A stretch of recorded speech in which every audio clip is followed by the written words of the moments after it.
decisões, nos encaminhávamos nessa direção. Uma decisão, uma ação, são presságios infalíveis do que faremos em outra ocasião, não por causa de algum motivo vago, místico ou astrológico, mas porque resultam de uma reação automática que se repetirá. Item César e Pavese. 5. Torne-se um objeto inatingível de desejo a lei da cobiça. A ausência e a presença têm sobre nós efeitos primitivos. A presença excessiva sufoca, um grau de ausência desperta o nosso interesse. Somos marcados pelo desejo constante de possuir o que não temos o objeto projetado pelas nossas fantasias. Aprenda a criar algum mistério ao seu redor, a utilizar a ausência estratégica para fazer as pessoas desejarem o seu retorno, quererem possuí-lo. Provoque-as com aquilo de que mais sentem falta na vida, o que estão proibidas de ter, e elas vão enlouquecer de desejo. A grama é sempre mais verde do outro lado da cerca. Supere essa fraqueza em si mesmo ao aceitar as suas circunstâncias, o seu destino. O objeto do desejo. Em 1895, Gabrielle Chanel, então com 11 anos, se sentou ao lado da cama da mãe por muitos dias e a viu morrer de tuberculose lentamente, aos 33 anos de idade. A vida daquela garota tinha sido difícil, mas agora só iria piorar. Ela e os irmãos haviam crescido na pobreza, enviados da residência de um parente para a de outro. O pai era um vendedor ambulante que detestava qualquer tipo de compromisso ou responsabilidade, e quase nunca estava em casa. A mãe, que com frequência acompanhava o marido em suas viagens, era a única energia reconfortante que as crianças tinham na vida. Como temia, poucos dias após a morte da mãe, o pai apareceu e colocou Gabrielle e as suas duas irmãs num convento no centro da França. Ele prometeu voltar para buscá-las em breve, mas elas jamais o viriam de novo. As freiras do convento, que viviam no antigo mosteiro medieval, acolhiam todo tipo de meninas, a maioria delas órfãs, a fim de cuidar delas. Impunham uma disciplina severa. Dentro dos muros sombrios do mosteiro, pouco decorado, as garotas levavam uma vida de austeridade e prática espiritual. Cada uma tinha apenas 2 vestidos para usar, ambos parecidos e sem formato específico. O luxo era proibido. A única música permitida era sacra. A comida era simples ao extremo. Em seus primeiros meses lá, Gabrielle tentou se acostumar àquele novo mundo, mas se sentia terrivelmente inquieta. Certo dia, descobriu uma série de livros de romance que, de algum modo, foram contrabandeados para dentro do convento, e logo eles se tornaram a sua única salvação.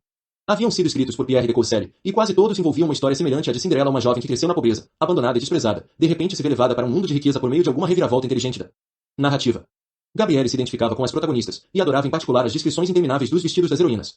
O mundo dos palácios e mansões no campo lhe parecia tão distante, mas, naqueles momentos em que divagava de romance em romance, conseguia se sentir como parte da história, e isso lhe dava um desejo irresistível de torná-los realidade, mesmo que lhe fosse proibido querer tais coisas e lhe parecesse impossível obtê-las algum dia. Aos 18 anos, ela deixou o convento para entrar no internato, também dirigido por freiras, onde foi treinada para uma carreira de costureira. A escola se situava numa cidade pequena, e, ao explorá-la, Gabrielle logo descobriu uma nova paixão, o teatro, do qual adorava todos os aspectos dos figurinos, os cenários, os atores maquiados. Era um mundo de transformação, em que alguém era capaz de se tornar qualquer um. Agora, tudo o que ela queria era ser atriz e ficar famosa. Adotou o nome Coco e tentou de tudo atuar, cantar e dançar. Tinha muita energia e carisma, mas logo percebeu que lhe faltava talento para o tipo de sucesso que desejava. Resignando-se a esse fato, descobriu um novo sonho. Muitas das atrizes que não conseguiam se sustentar com aquele trabalho haviam se tornado cortesãs sustentadas por amantes ricos. Essas mulheres tinham vastos guarda-roupas, iam aonde queriam ir, embora condenadas pela boa sociedade, não se viam presas a nenhum marido déspota. Felizmente, um dos jovens que gostavam de vê-la no palco, Etienne Balsa, a convidou para uma estada na mansão de campo que ele possuía ali perto. Ele havia herdado uma fortuna da família e levava uma vida de puro lazer. Gabrielle, agora conhecida como Coco por todos, aceitou a oferta. A mansão estava cheia de cortesãos que iam e vinham de todos os cantos da Europa. Alguns eram famosos, todos belos e cosmopolitas.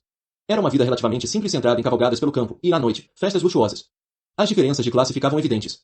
Sempre que aristocratas ou pessoas importantes visitavam a mansão, as mulheres como Coco tinham que comer com os criados e sumir de vista. Sem nada para fazer e se sentindo inquieta mais uma vez, começou a analisar a si mesma e o futuro à sua frente. Suas ambições eram grandes, mas estava sempre buscando por algo além do seu alcance, sonhando com um futuro simplesmente impossível. A princípio, foram os palácios dos romances, depois a grande vida no palco, tornar-se uma nova Sarah Bernhardt. Agora, o seu intento mais recente era igualmente absurdo. As grandes cortesãs eram todas mulheres belas e voluptuosas. Coco, por sua vez, se parecia mais com um rapaz, não tinha curvas nem uma beleza clássica. Sua presença e energia encantavam os homens, mas isso não duraria por muito tempo. Ela sempre queria o que os outros tinham, imaginando que havia ali um tesouro escondido. Até quando se tratava de outras mulheres e seus namorados e maridos, seu maior desejo era lhes roubar os homens, o que fez em diversas ocasiões. Entretanto, sempre que conseguia o que queria, inclusive namorado ou a vida numa mansão no campo, era inevitável que se sentisse desapontada pela realidade. O que poderia finalmente satisfazê-la era um mistério. Certo dia, sem pensar bem no que estava fazendo, ela entrou no quarto de Balsam e lhe surrupiou algumas das roupas. Começou a vestir trajes inteiramente inventados por ela, as camisas de colarinho aberto dele, casacos de tweed, combinados com algumas das roupas dela, tudo completado com um chapéu masculino de palha. Ao vestir essas roupas, notou duas coisas. Ela foi tomada por uma sensação incrível de liberdade ao deixar para trás os espartilhos, os vestidos apertados e os enfeites complexos de cabelos que as mulheres usavam, e se deleitou com um novo tipo de atenção que recebia. As outras cortesãs agora observavam com inveja evidente. Estavam fascinadas por esse estilo andrógeno. As novas roupas lhe caíam bem, e ninguém nunca tinha visto uma mulher daquela maneira. O próprio Balsam se mostrou encantado. Ele apresentou ao seu alfaiate, que, sob as instruções de Coco, criou para ela uma roupa personalizada de montaria com calças. Ela aprendeu sozinha a cavalgar, mas sem utilizar a sela lateral que as outras mulheres usavam. Sempre teve um quê atlético em seu caráter, em poucos meses, se tornou uma cavaleira exímia. Agora era vista por todos os lugares com seu estranho traje de montaria. Ao ir adiante com essa nova identidade, finalmente a natureza dos seus anseios vagos se tornou clara, desejava o poder e a liberdade que os homens possuíam, que se refletiam nas roupas menos constritivas que vestiam. E percebeu que as outras mulheres e cortesãs da mansão se identificavam com isso. Era algo que pairava no ar, um desejo reprimido que ela captara. Em poucas semanas, várias das cortesãs começaram a visitá-la em seu quarto e provar os chapéus que Coco havia decorado com fitas e penas. Comparados com os chapéus complexos que as mulheres precisavam prender a cabeça com grampos, esses eram simples e fáceis de usar. As cortesãs agora passeavam pela cidade com os chapéus de Chanel na cabeça, e logo outras mulheres da região lhes perguntavam onde os poderiam comprar. Balsa ofereceu a Coco o apartamento dele em Paris, no qual ela poderia fazer mais chapéus e talvez até criar o próprio negócio, oferta que aceitou de bom grado. Logo, outro homem entrou na vida dela, um inglês rico chamado Arthur Capel, que se encantou com a originalidade da aparência dela e com as suas grandes ambições. Os dois se tornaram amantes. Capel passou a enviar as amigas, damas da aristocracia, ao ateliê de Coco e, em pouco tempo, os chapéus que esta criava se tornaram uma mania. Além dos chapéus, ela começou a vender as roupas que projetava, todas com o mesmo aspecto andrógeno que a moça vestia, feitas com tecido de gesso mais barato, mas que parecia oferecer um tipo de liberdade de movimentos tão diferente dos estilos prevalecentes. Capel encorajou a abrir uma loja na cidade litorânea de Delville, onde todos os parisienses elegantes passavam o verão. Foi a ideia perfeita. Ali, naquele lugar relativamente pequeno, lotado de curiosos e das mulheres mais elegantes, Coco gerou uma sensação. Ela chocou os habitantes locais ao nadar no mar. As mulheres não faziam isso, e os trajes de banho para estas eram quase inexistentes, por isso Coco criou seu próprio modelo, base do mesmo tecido de gesso. Em poucas semanas, as mulheres lhe visitaram a loja, querendo comprá-los. Ela perambulava por Delville vestindo seus trajes característicos andrógenos, com liberdade de movimento, e só um pouquinho provocantes na maneira como se moldavam ao corpo. Coco se tornou o assunto da cidade. As mulheres se mostravam desesperadas para descobrir onde ela conseguirá aquele vestuário. Continuando a improvisar com peças masculinas para elaborar novos visuais, pegou um dos suéteres de Capel e o abriu, acrescentou alguns botões e criou a versão moderna do cardigan feminino. Essa se tornou a nova moda. Ela cortou o cabelo bem curto, sabendo que o corte combinaria melhor com o formato do seu rosto, o que de repente se tornou a nova tendência. Sentindo a força do momento, Coco deu as suas roupas, sem cobrar, a mulheres belas e bem conectadas, todas exibindo um corte de cabelo semelhante ao dela. Frequentando as festas mais almejadas e vestindo roupas de Chanel, elas espalharam o desejo por esse novo estilo muito além de Delville, até a própria cidade de Paris. Em 1920, Coco havia se tornado uma das principais estilistas de moda do mundo, e a maior criadora de tendências da época. As roupas que criava passaram a representar um novo tipo de mulher confiante, provocadora e sempre um pouquinho rebelde. Embora fossem baratas de produzir e ainda feitas de gesso, ela vendeu alguns dos seus vestidos por preços altíssimos, e as mulheres ricas estavam mais do que dispostas a pagar pela oportunidade de compartilhar do toque místico de Chanel. No entanto, logo o sentimento de inquietação lhe retornou. Ela queria algo mais, algo maior, a maneira mais rápida de alcançar mulheres de todas as classes. A fim de realizar esse sonho, optou por uma estratégia extraordinária. Ela criaria e lançaria o seu próprio perfume. Na época, era incomum para um ateliê de moda produzir o seu próprio perfume, e inédito que algum desse a isso tanta ênfase. Chanel, contudo, tinha um plano. Esse perfume seria tão característico quanto as roupas que fazia, mas mais etéreo, algo literalmente no ar que excitaria homens e mulheres, contagiando-os com o desejo de possuí-lo. Para tanto, partiu na direção oposta de todos os outros perfumes já existentes, que eram associados a algo natural, de aroma floral. Em vez disso, criaria o que não fosse identificável como uma flor em particular. Queria que cheirasse como um buquê de flores abstrata agradável, mas completamente original. Mais do que qualquer perfume, teria um cheiro diferente em cada mulher. Para ir ainda mais longe, ela decidiu lhe dar um nome comum. Os títulos dos perfumes da época eram bem poéticos e românticos. Em vez disso, ela o batizou com o próprio nome, atrelando um simples número, Chanel número 5, como se fosse uma fórmula científica. Coco embalou uma garrafa elegante e modernista e acrescentou ao rótulo o novo logotipo das duas letras entrelaçadas.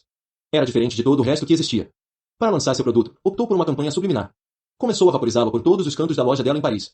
O aroma preenchia o ar. As mulheres lhe perguntavam o que era, e Coco fingia não saber. Depois introduziu garrafas daquele conteúdo, sem o rótulo, nas sacolas das clientes mais ricas e bem conectadas. Logo as mulheres começaram a falar desse novo perfume estranho, bem assombroso e impossível de identificar como qualquer flor conhecida. A notícia de uma nova criação de Chanel começou a se espalhar como chamas por uma floresta, e as mulheres em pouco tempo vieram à loja implorando para comprá-lo, e ela agora o colocará de maneira discreta nas prateleiras. Nas primeiras semanas, foi impossível estocar o suficiente para todas. Nada semelhante jamais havia acontecido na indústria, e aquele viria a se tornar o perfume mais bem-sucedido da história, rendendo a Chanel uma fortuna.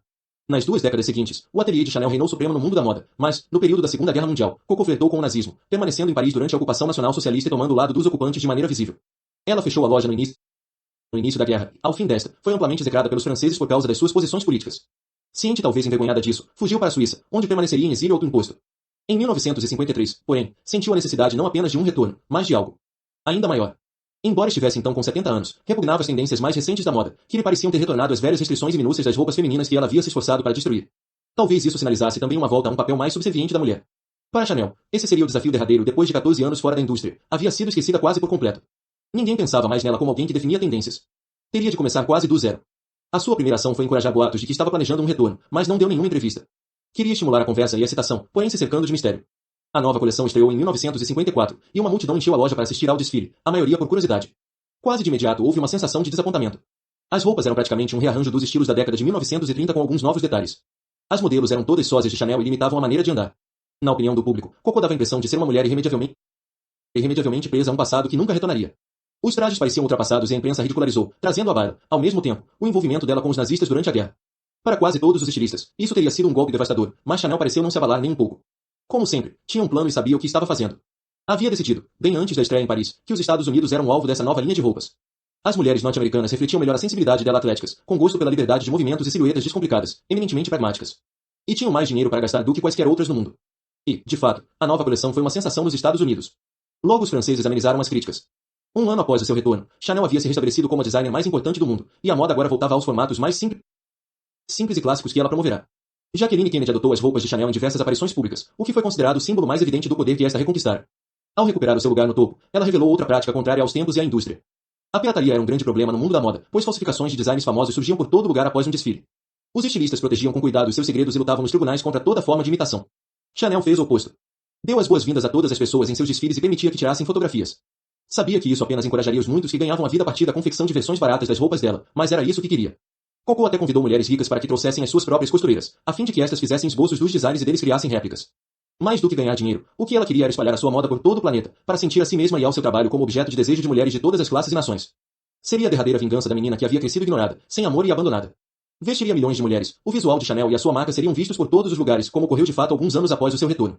Interpretação: o momento em que Chanel provou as roupas de Etienne Balsa, despertando-lhe um novo tipo de atenção, fez algo se ativar em seu cérebro e que lhe mudaria para sempre o curso da vida.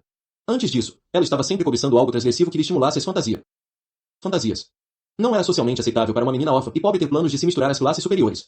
Atriz e cortesã não eram papéis adequados a se almejar, em particular para uma mulher criada num convento. Agora, ao cavalgar em torno da mansão de campo vestindo calças e chapéu de palha, ela se tornou, de repente, o objeto que as outras pessoas cobiçavam. E estas se sentiam atraídas pelo aspecto transgressor das roupas, da zombaria deliberada em relação aos papéis de gênero. Em vez de se trancar num mundo imaginário cheio de sonhos e fantasias, poderia ser quem estimulava essas fantasias nos outros. Só o que precisava era reverter a sua perspectiva a pensar no público primeiro e criar estratégias sobre como brincar com a imaginação deste. Os objetos que havia desejado desde a infância eram todos um pouco vagos, elusivos e tabu, o que os tornava fascinantes. Essa é a natureza dos desejos humanos. Ela só teve que reverter isso e incorporar esses elementos nos objetos que criava. Foi assim que Coco produziu essa mágica. Em primeiro lugar, ela cercou o que fazia e a si mesma com uma aura de mistério. Jamais falava da infância pobre. Criou incontáveis histórias contraditórias sobre o próprio passado. Ninguém sabia nada de concreto a seu respeito. Chanel controlava com cuidado seu número de aparições públicas, e sabia o valor de desaparecer por algum tempo. Nunca revelava a fórmula do seu perfume ou seu processo criativo em geral. O logotipo estranhamente cativante que criou foi concebido para estimular interpretações. Tudo isso abria um espaço interminável para que o público imaginasse e especulasse a respeito do mito de Coco. Em segundo lugar, sempre associava os seus designs com algo vagamente transgressor. As roupas tinham um claro aspecto masculino, mas permaneciam bem femininas. Davam às mulheres a sensação de estarem cruzando alguma fronteira dos gêneros, perdendo as restrições de maneira tanto física quanto psicológica. Os trajes também se ajustavam mais ao corpo, combinando a liberdade de movimentos com o sexo. Não eram as roupas de uma mãe. Adotar o visual completo de Chanel era fazer uma declaração sobre juventude e modernidade. Uma vez que isso se estabeleceu, tornou-se difícil para jovens resistirem ao chamado. Por fim, desde o princípio ela fez questão de que as suas roupas fossem vistas em todos os lugares. Observar outras mulheres trajando aquelas roupas estimulava os desejos competitivos de ter o mesmo e não ser deixada de fora. Coco se lembrava da intensidade com que havia desejado homens comprometidos. Estes eram desejáveis porque alguém mais os desejava. Tais impulsos competitivos são poderosos em todos nós, e certamente o são entre as mulheres. Na realidade, os primeiros chapéus de palha que ela criou não eram nada além de objetos comuns que qualquer um poderia comprar numa loja de departamentos. As primeiras roupas que produziu eram feitas dos materiais mais baratos. O perfume era uma mistura de flores comuns, como jasmim, e substâncias químicas, nada de exótico ou especial. Foi pura magia psicológica que os transformou em objetos que estimulavam desejos tão intensos de possuí-los.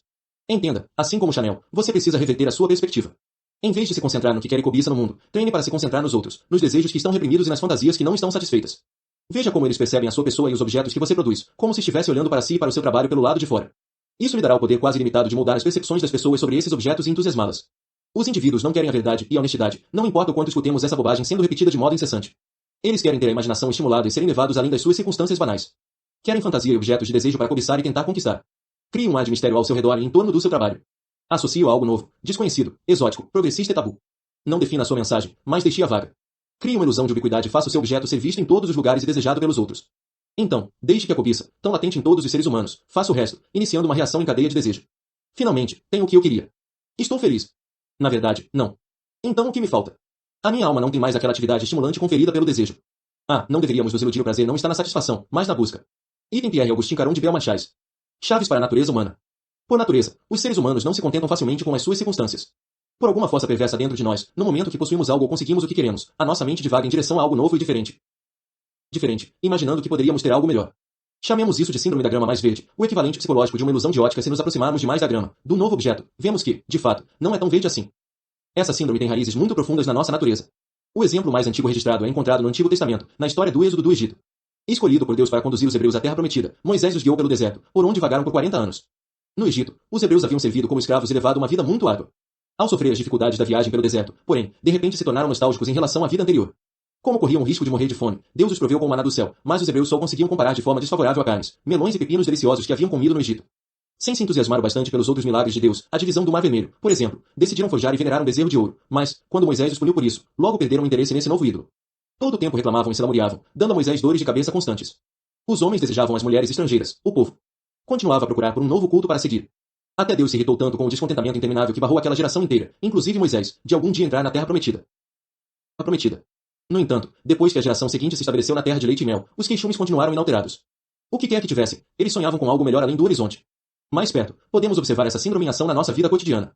Olhamos o tempo todo para outras pessoas que parecem estar numa situação melhor do que a nossa. Os pais as amavam mais, têm carreiras mais excitantes, uma vida mais fácil. Talvez estejamos num relacionamento perfeitamente satisfatório, mas a nossa mente continua a vagar na direção de alguém novo, que não tem os defeitos bem reais do nosso parceiro, ou assim pensamos.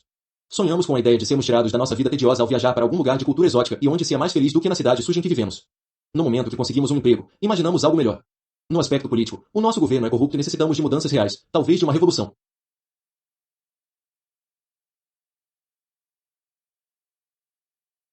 A utopia que substitui o mundo imperfeito no qual vivemos. Não pensamos na vasta maioria das revoluções da história em que os resultados foram apenas mais do mesmo, ou algo ainda pior. Em todos esses casos, se nos aproximássemos daqueles que invejamos, da família supostamente feliz, do outro homem ou mulher que cobiçamos, dos nativos exóticos da cultura que desejamos conhecer, daquele emprego melhor, daquela utopia, veríamos a ilusão.